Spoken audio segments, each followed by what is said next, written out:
toutes les communautés et tous vous, maires et conseillers, à la rencontre tantôt qu'il y a eu avec le ministre Miller. Et Kassim, comme vous le savez, a été le fondateur du CAINA. Et je sais que c'est un centre qui le tient très, très à cœur. On a des défis avec le CAINA. Il y a certains petits défis qu'on essaye justement de les accompagner là-dedans parce que, comme vous le savez, de plus en plus de nouveaux arrivants vont être présents dans notre région. Alors, Kassim, j'aimerais te féliciter pour le travail que tu as fait en mettant en place ce centre d'intégration. Et je pense que, comme il nous l'a dit tantôt, il ne veut pas qu'il disparaisse et ça va prendre de l'aide, du gouvernement fédéral, provincial et des municipalités. Et on va essayer d'être là pour vous épauler dans tout ce travail-là que vous faites. Alors, Kassim, à toi la parole.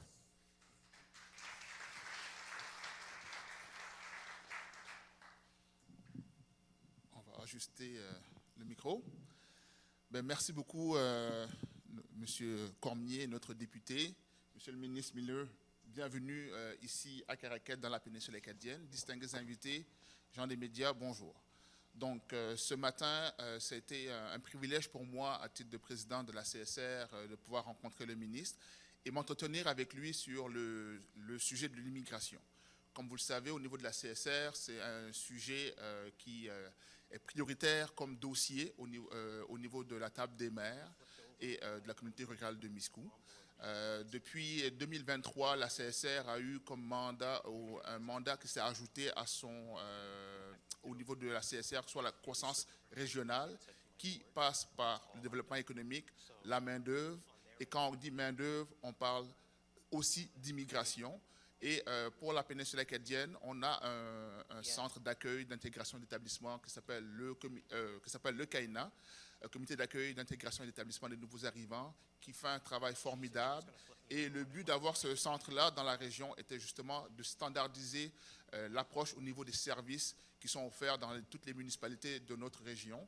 Et comme on en a discuté un matin, nous, la péninsule acadienne, on veut être un partenaire avec le gouvernement fédéral pour s'assurer de rencontrer autant les objectifs du ministère et également les objectifs de nos régions, parce qu'on parle de régions francophones, on parle d'immigration francophone, et la péninsule acadienne, comme Bernard l'a dit, on n'est pas en minorité, on est une région qui se tient, on est une région qui est majoritairement francophone, et on veut également, en termes d'immigration, accueillir des personnes d'expression française qui vont venir contribuer au développement économique de nos collectivités.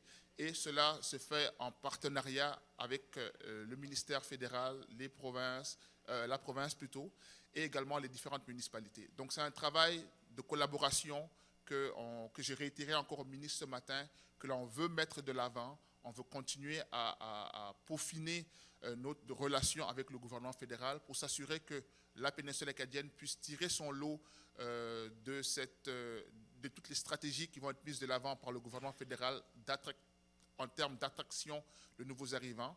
Et il y a des cibles très ambitieuses que le ministre va nous présenter tantôt. Et je pense que le CAINA, la péninsule acadienne peut être un véritable moteur à ce niveau-là pour justement s'assurer que le ministère rencontre ses objectifs et également que nous, en termes de croissance de notre population, que l'on rencontre également nos objectifs en termes de croissance, d'expression française, afin de maintenir les services et que la communauté soit toujours dynamique et qu'on puisse également rencontrer tous nos objectifs comme communauté. Donc, Monsieur le ministre, je réitère encore mon souhait de vouloir collaborer au nom des maires de la péninsule acadienne pour justement s'assurer que le dossier d'immigration soit un enjeu qui est global et qu'on puisse également, comme collectivité, être un partenaire de premier choix avec vous autres pour justement que l'on rencontre un succès au niveau de l'immigration francophone ici au Nouveau-Brunswick et dans la péninsule acadienne. Donc, merci beaucoup de votre écoute et je vous souhaite une belle journée.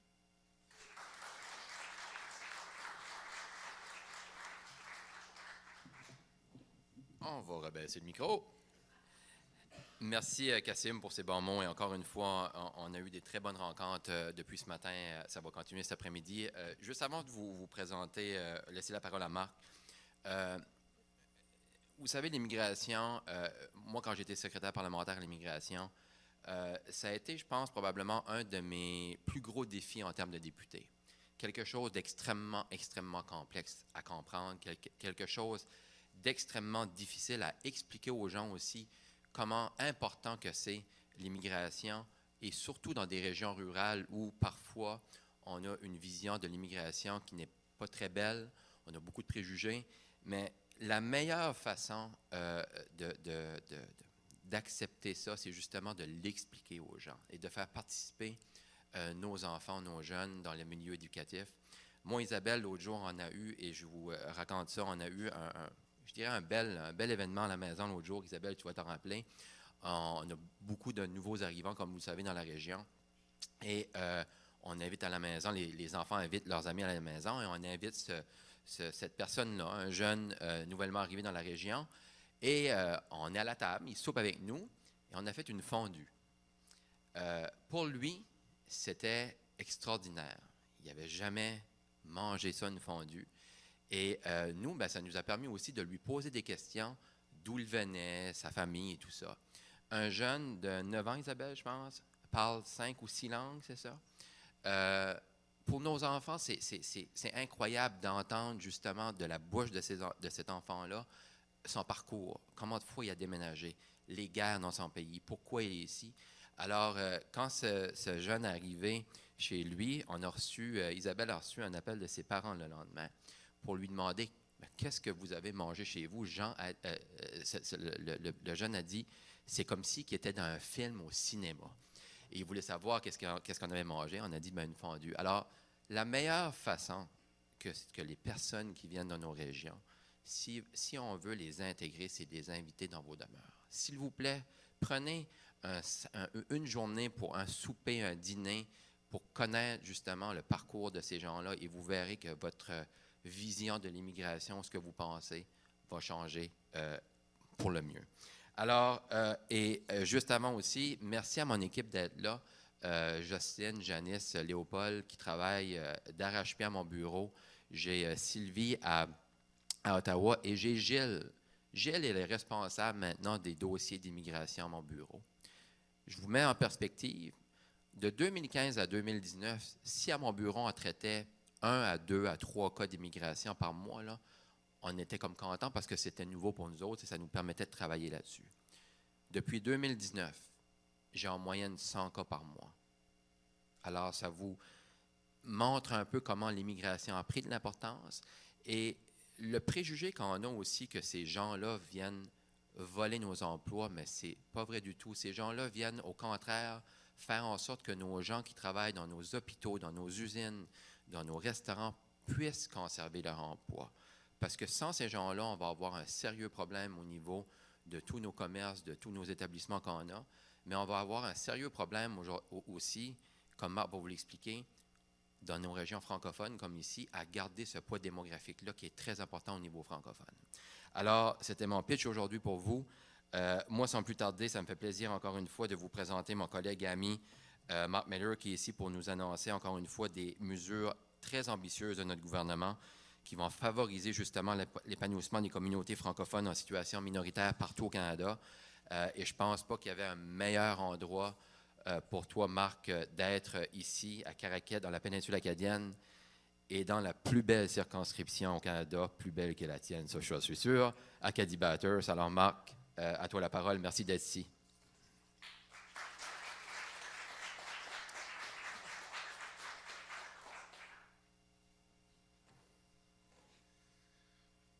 Peut-être plus belle, mais j'ai plus de coupes Stanley.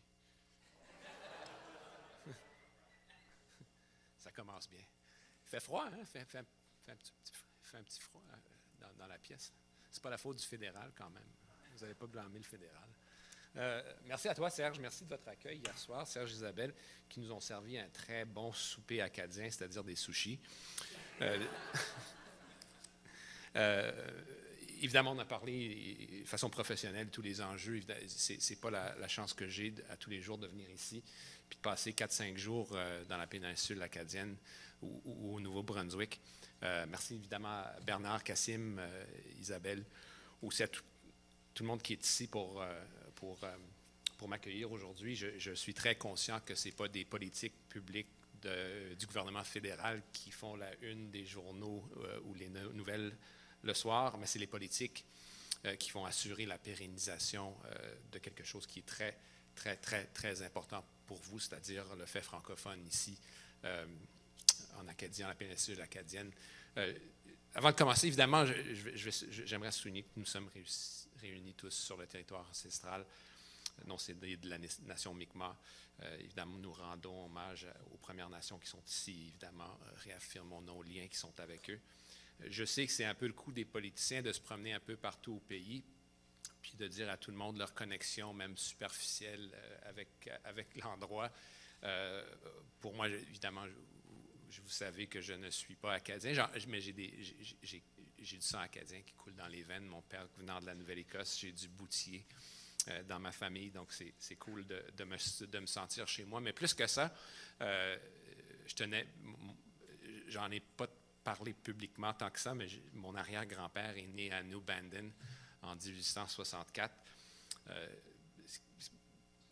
Il a ensuite fait son secondaire à Campbellton pour ensuite aller à Bathurst pour travailler et ensuite aller à Montréal tenter sa chance. Et donc, c'est un peu l'historique que j'ai. Il n'était pas acadien, il était irlandais. Son père, Richard, venait de Richard, c'est-à-dire venait de Bandon en Irlande, mais sont établis ici, évidemment avant la famille irlandaise.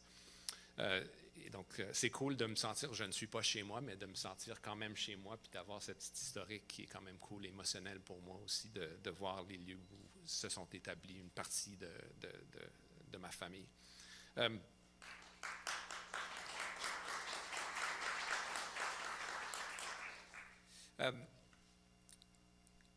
vous le savez, les communautés francophones acadiennes de la région ont toujours fait preuve d'une très, très, très grande résilience tout au long de l'histoire, même une résistance que vous savez très bien.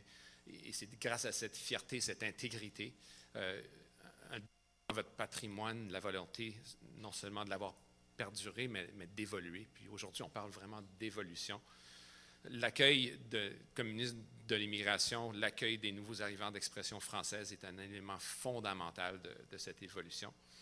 Cette communauté, grandement enrichie par les différents culturels et comportements, compétences apportées par ces nouveaux arrivants.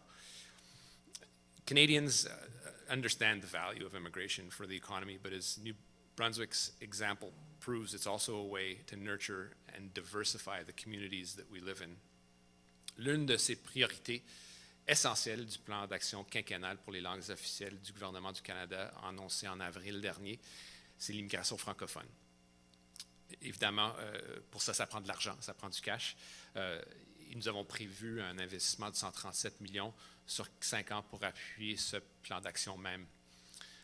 I'm here to announce the next steps of the Government of Canada in they're taking to grow and support the Francophone minority communities across the country outside Quebec, in collaboration with other federal departments and provinces and territories that are crucial to this, as well as community stakeholders such as yourselves that have the intimate contact with newcomers. Ce travail de partenariat est évidemment essentiel à la réalisation de nos objectifs communs.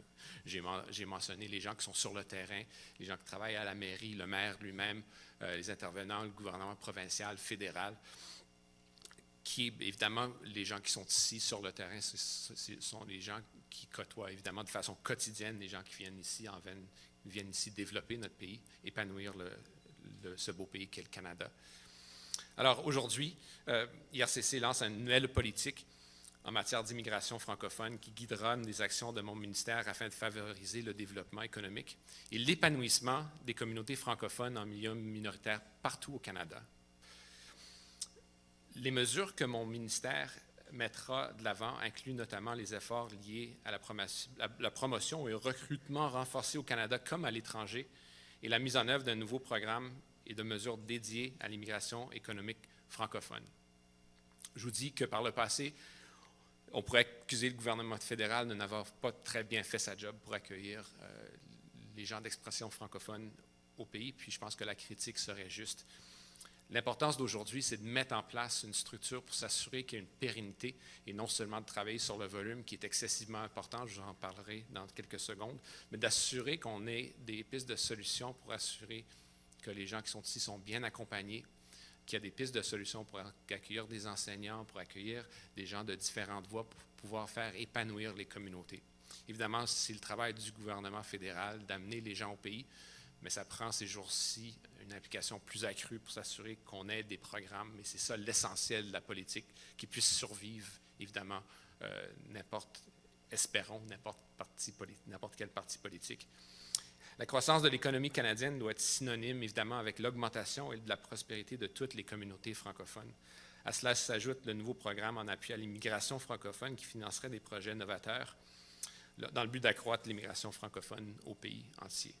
Cette initiative rendra les programmes d'immigration plus accessibles en vue d'augmenter le nombre de candidats d'expression francophone sélectionnés, ce qui répondra ainsi mieux aux besoins de main-d'œuvre d'expression française et bilingue des divers secteurs de l'économie du Canada. Ce programme sera piloté par le Centre d'innovation en immigration francophone situé à Dieppe et des services d'appui seront offerts aux intervenants et aux employeurs canadiens afin de les aider à naviguer à travers le système d'immigration et de ces bassins de talents même qu'on ira recruter.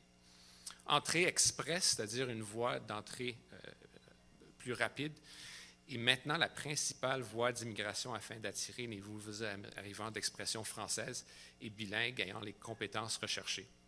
Il est lié à la moitié des résidents permanents d'expression française hors du Québec qui sont admis depuis 2018. Grâce au lancement de la sélection axée sur les catégories en juin dernier par mon collègue Sean Fraser et l'établissement de la catégorie des compétences linguistiques en français, IRCC, c'est-à-dire mon département, est maintenant en meilleure position de cibler les immigrants d'expression française. Ce sera une piste évidemment à améliorer et à tisser sur mesure sur les besoins locaux des communautés, mais c'est quelque chose de novateur à comparer à ce qu'on a fait par le passé. Nous prenons aussi d'autres mesures en vue d'accroître les possibilités ouvertes aux nouveaux arrivants qui s'établissent à l'extérieur du Québec. Cela commence par le renouvellement et l'élargissement de l'initiative des communautés francophones accueillantes. Sachez que 14 communautés canadiennes continueront de recevoir un financement qui leur permettra de favoriser l'intégration des nouveaux arrivants d'expression française qu'elles accueillent.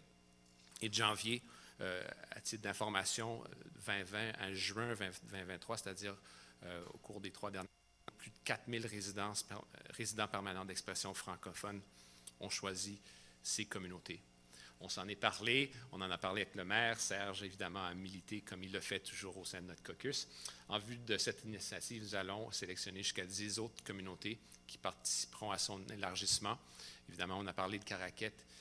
C'est un travail qu'il va falloir continuer à faire, puis on va travailler ensemble pour s'assurer que Caraquet et les régions environnantes soient bien appuyées. On sait que question de volume, question d'efficacité, question de ressources, ça prend une sélection, ça prend une prise de décision par notre département, mais c'est un travail, évidemment, qui va continuer. Évidemment, je vais avoir Serge dans les oreilles à chaque 5 minutes, donc soyez pas inquiets. Évidemment, l'un de nos objectifs clés, c'est d'assurer que les services d'établissement, on en a parlé pendant les 2 dernières journées, sont coordonnés et offerts par des francophones qui sont déjà bien établis dans les communautés afin de créer un climat de confiance et tisser des liens durables avec les nouveaux arrivants qui le desservent. Je tiens à souligner aussi l'importance des provinces. On a beau annoncer de l'argent, on a beau annoncer des programmes tissés sur mesure, mais les provinces, en l'occurrence le Nouveau-Brunswick, ont une responsabilité pour assurer la pérennité du fait francophone. Ce serait une absurdité, évidemment, dans la seule province au pays qui est bilingue, mais ça prend une responsabilité à travers le pays de toutes les provinces pour assurer que les Français, les gens qui parlent français, soient accueillis dans leur communauté, surtout parce qu'ils ont besoin de cet accompagnement. Durant les 2 dernières journées, j'ai parlé à la CAFI, entre autres, puis on voit l'accent qui est mis sur la petite enfance, à l'accompagnement. Ce n'est pas quelque chose qu'on doit nécessairement faire pour des gens qui viennent ici, qui parlent anglais.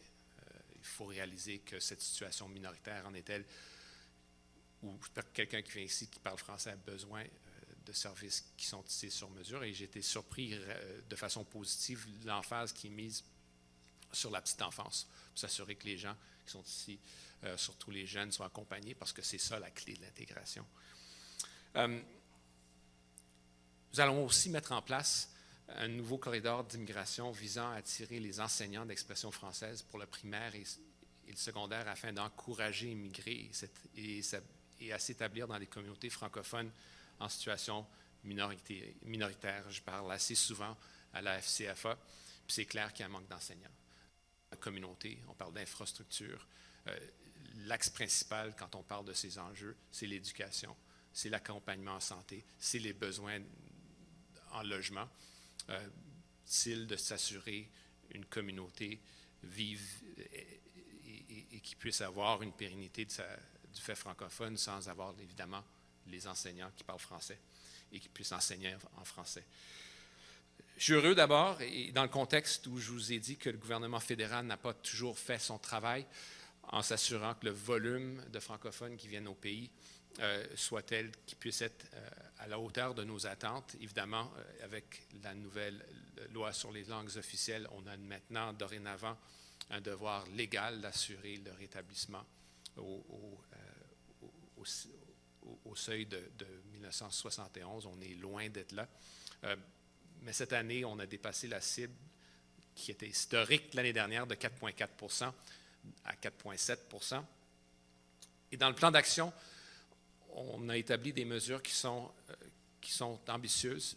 Cette année, on doit passer du 4 à 6 ensuite à 7 et ensuite à 8 c'est-à-dire une augmentation de 50 cette année. C'est la raison pour laquelle on a besoin d'une structure pour s'assurer qu'il y ait un flux de gens qui parlent français qui viennent au pays, quitte à pouvoir augmenter les cibles d'année en année et pour s'assurer qu'on puisse avoir le rétablissement des taux qui existaient en 1971, des gens qui parlaient français au pays. On est loin d'être là, mais les ambitions, c'est-à-dire de doubler 100 dans 2-3 ans, c'est ambitieux. Mais c'est quelque chose dont je suis confiant que mon ministère puisse relever le défi.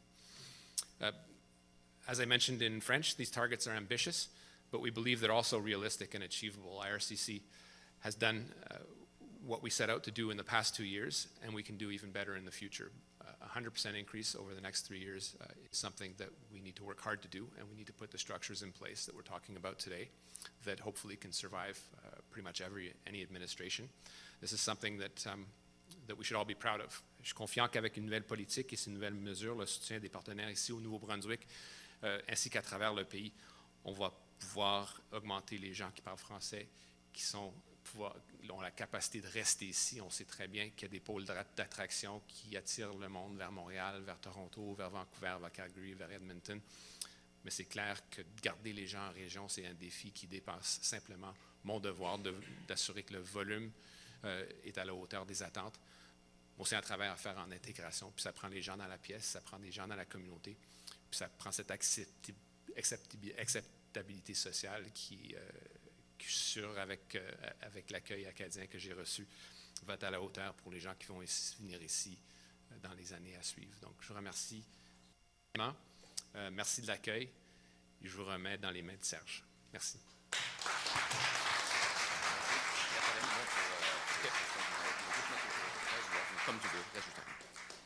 Merci.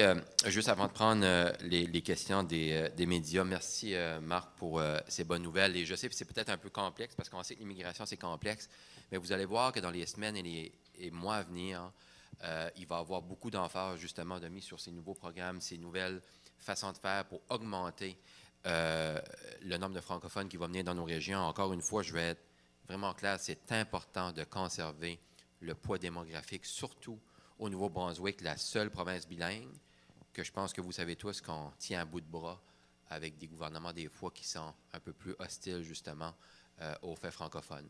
Avant de prendre les questions des médias, j'ai oublié quelqu'un dans la salle, avec les lumières, je ne voyais pas beaucoup. C'est une personne qui a joué un rôle déterminant, un rôle clé dans la nouvelle mouture de la loi sur la langue officielle qui a été adoptée récemment, au niveau aussi faire sûr et certain que l'immigration francophone jouait un rôle clé dans cette nouvelle loi et qui fait un travail extraordinaire aussi au niveau, des garderies, petite enfance et du travail qu'il fait pour vous à Ottawa. Et c'est le sénateur René Cormier qui est ici, que je vois là, juste là. Merci René. Ce qui était formidable dans la nouvelle mouture de la loi sur la langue officielle, c'est comme vous savez, un projet de loi, il y a plusieurs étapes. Chambre des communes, après ça se transfère au Sénat, après ça revient à la Chambre. Ça va au comité. Les deux comités étaient présidés par deux Acadiens. Le comité permanent des langues officielles au niveau de la Chambre des communes était présidé par René Arsenault. Le comité permanent des langues officielles au niveau du Sénat était présidé par René Cormier et la ministre était Ginette Petitpas-Taylor. On a eu une mouture 100% acadienne de cette nouvelle loi. Et encore une fois, René, merci pour le travail extraordinaire que tu as fait avec tes collègues de les avoir convaincus. Et on a finalement eu cette belle loi sur les langues officielles. Alors, maintenant, je pense que je vais laisser la parole à Aïcha, qui est dans le coin là-bas, pour la question pour les médias et le ministre Miller. Nous allons maintenant prendre des questions de la part des journalistes. Une question de suivi chacun. Veuillez mentionner votre nom et le journal que vous représentez. Nous avons un micro ici avec ma collègue, si vous voulez poser vos questions. Première question. Félix Côté pour TVA CHAU. On parle d'un corridor pour attirer de l'immigration francophone. Comment est-ce qu'on fait ensuite pour garder cette main-d'œuvre-là ici dans la région? On parle d'intégration. Est-ce qu'il y a du logement aussi là, qui est prévu? C'est une question immensément importante. Il y a très peu de provinces qui sont exemptes des pôles d'attraction qui existent en ce qui a trait à l'immigration. Il y a peut-être l'Ontario, Québec, de temps en temps l'Alberta puis la Colombie-Britannique qui arrivent à retenir les gens qui viennent ici. Donc, c'est un problème qui est généralisé. Dans les régions, en ruralité, c'est tout aussi fort, même plus parfois. Et quand on parle du rétablissement, puis de mon devoir sous la loi sur les langues officielles de rétablir les niveaux, le poids démographique des francophones hors Québec au niveau de 1971, on ne peut pas juste, d'abord mon travail, c'en est un volume. Si on n'a pas le volume, on n'a pas la chance d'avoir ces discussions qui sont très importantes au niveau de l'infrastructure. Mais c'est un devoir de rétention. Les gens, évidemment, dans une mer d'anglais, ils vont être assimilés en dedans de deux, même 3 générations. Alors, c'est un défi de taille. Ici, on est bien placé. Hein. Le français est en situation majoritaire. Ça prend une attraction, ça prend des jobs, ça prend une intégration au niveau des écoles. 30-40 personnes, c'est une salle de classe. Donc, ça prend cette complicité d'abord et avant tout de la province. Ça prend l'implication des conseils municipaux, des gens dans la communauté, mais ça prend aussi de l'argent. Dans la politique elle-même, dans notre politique d'immigration, évidemment, le logement est pris en ligne de compte, mais ça relève de plusieurs départements. Vous avez vu mon collègue Sean Fraser, le ministre de l'Infrastructure, se promener à peu près à travers tout le pays pour faire des annonces pour l'accélérateur en logement.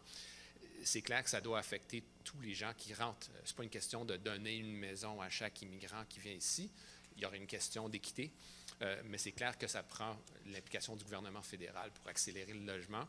Ça prend l'implication du gouvernement, dans ce cas-ci, du Nouveau-Brunswick, pour s'assurer qu'on puisse augmenter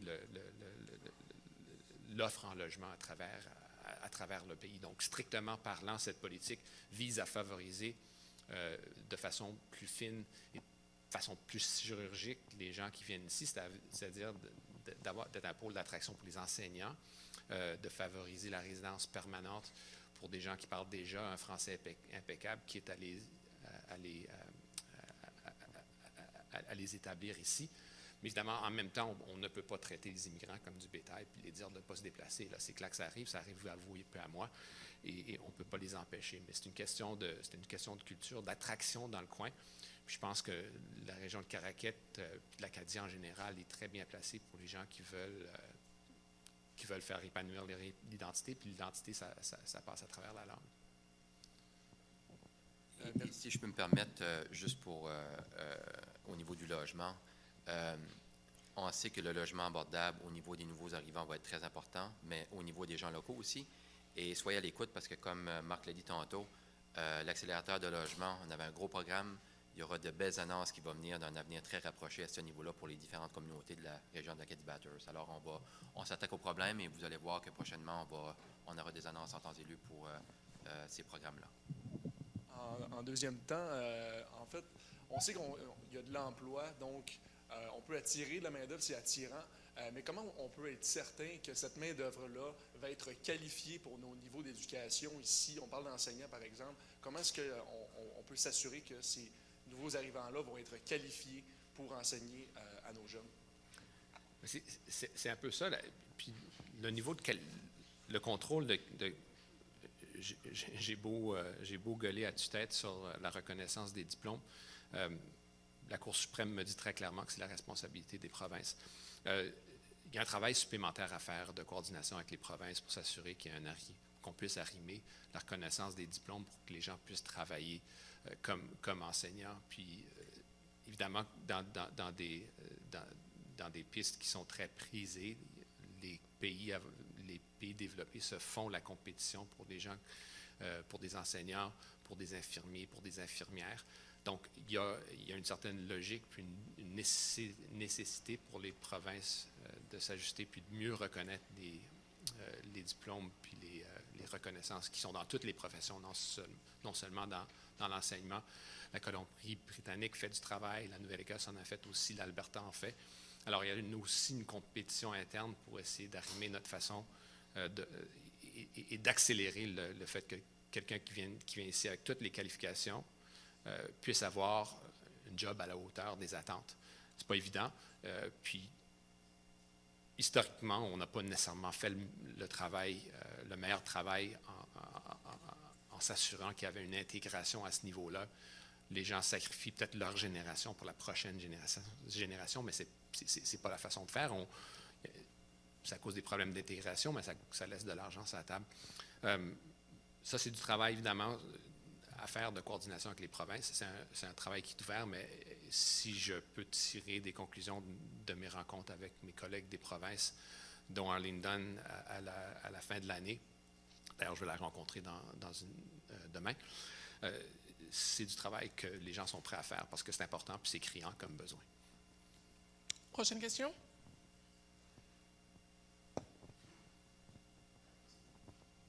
Oui, M. Miller.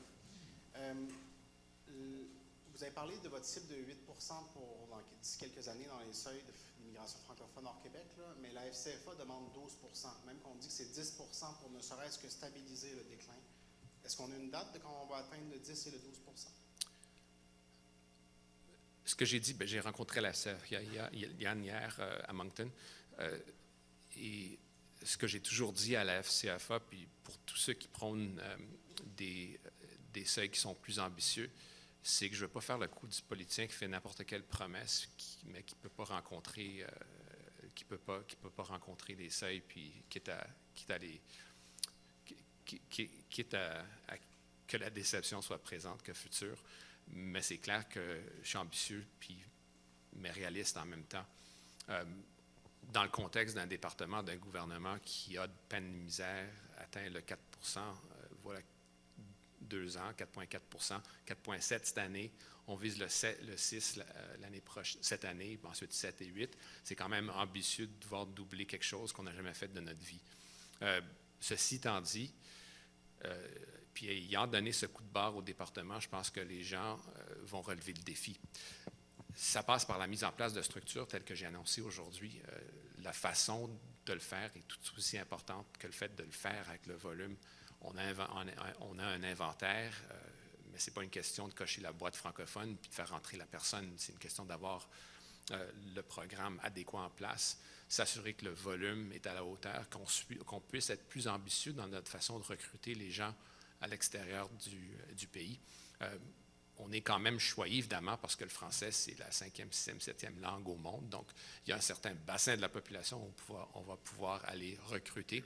Mais la façon de faire est tout aussi importante. Je n'avais pas cette confiance en fixant les niveaux pour cette politique qu'on allait pouvoir passer à 10, 12 %. Alors, je ne voulais pas être crétin, tout simplement. À la fin de cette année, si j'ai cette confiance, que la structure est en place, qu'on rencontre notre 6 % je suis prêt à réviser ces nombres-là. Alors, je n'ai rien de façon philosophique contre le positionnement de la FCFA. Je leur enlève absolument rien. Mais c'est une question d'être réaliste. Puis, évidemment, je les ai invités de travailler avec nous sur ces programmes pour que cette réussite puisse être pérennisée. Prochaine question. Je comprends que vous voulez atteindre éventuellement. Vous corrigerez si je me trompe. J'ai une autre question de mes collègues d'Ottawa. Pierre Poilievre, ce matin, qui a souligné que s'il est élu, il voudrait lier les seuils d'immigration francophone à la construction de nouveaux logements au pays. Lier ces deux variables-là, sans nécessairement tout me répéter ce que vous avez fait en matière de logement, l'idée de lier ces deux variables-là, seuil d'immigration et construction de nouveaux logements par année, Vous avez dit l'immigration en général, pas l'immigration francophone. Oui, non, c'est ça. OK, OK. Oui. Est-ce que ça, vous êtes Ben, d'accord? c'est de l'évidence même qu'il faut avoir la capacité d'accueil pour les gens qui viennent ici. Notre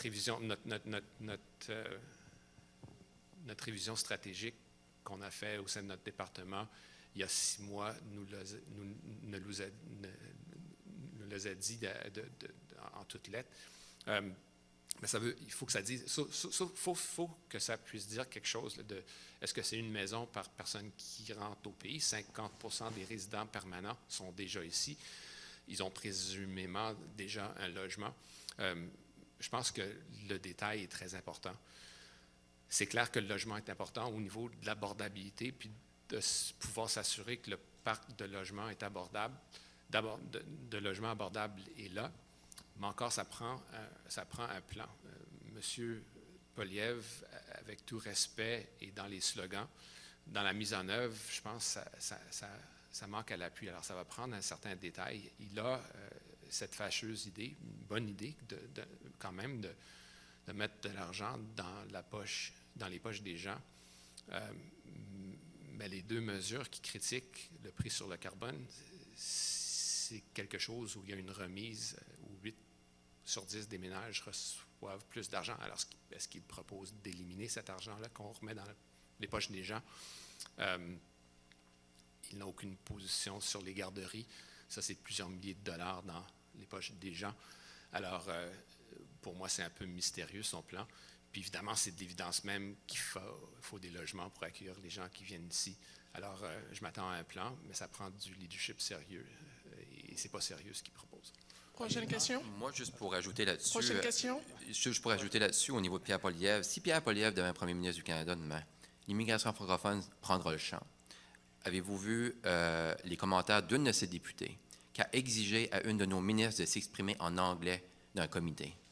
Deuxièmement, les programmes de logement. Si Pierre Poilievre devient premier ministre du Canada demain, vous pouvez oublier certains programmes de ces logements abordables-là. Je pense que les gens le voient qu'avec nos gouvernements, on met de l'emphase sur aider les populations qui sont plus vulnérables.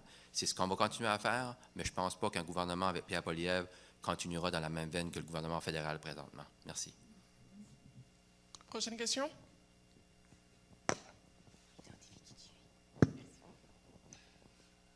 Bernard Haché de l'Acadie Nouvelle. Monsieur le ministre, est-ce que le gouvernement provincial du Nouveau-Brunswick a un mot à dire dans cette politique migratoire? Bien, d'abord, le gouvernement étant la seule province bilingue du pays, le gouvernement a d'abord et avant tout une responsabilité. Ce que les Canadiens, et puis je répondais à votre collègue, nous ont dit très clairement dans notre révision stratégique du département puis notre plan d'immigration, c'est qu'il faut impérativement une meilleure coordination. Qui dit immigration, dit intégration.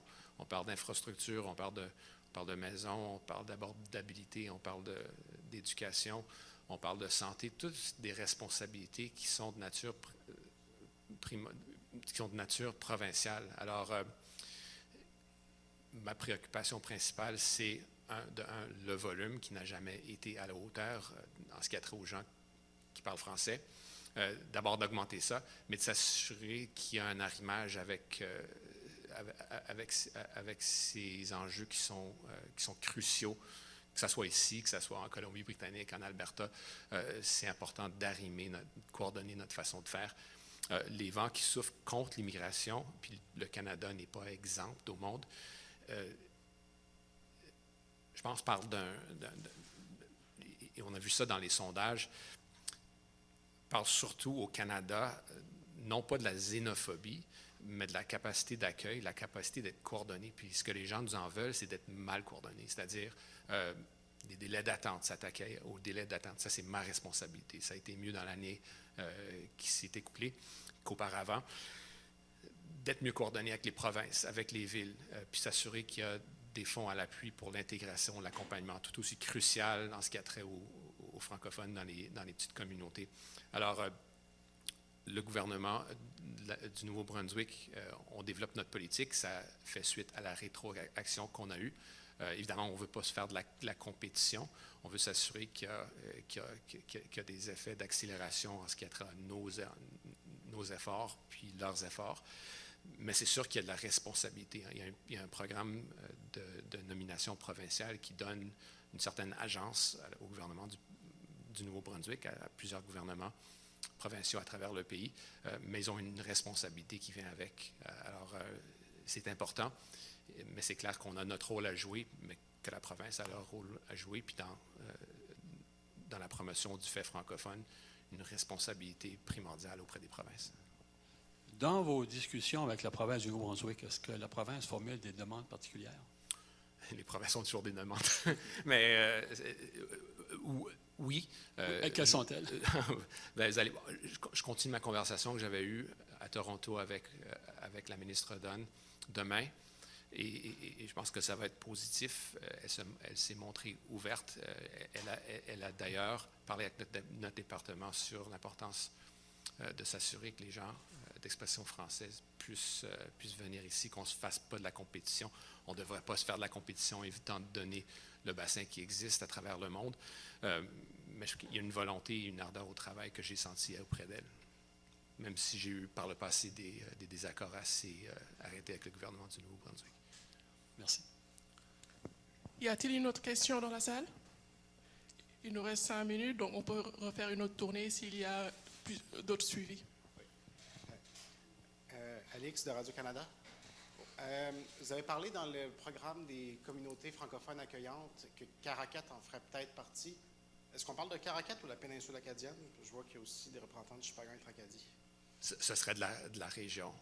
Écoutez, 14, c'est quand même quelque chose. Un autre 10, c'est presque le double. Mais il faut que je tienne en ligne de compte le reste du pays où il y a des besoins qui sont criants.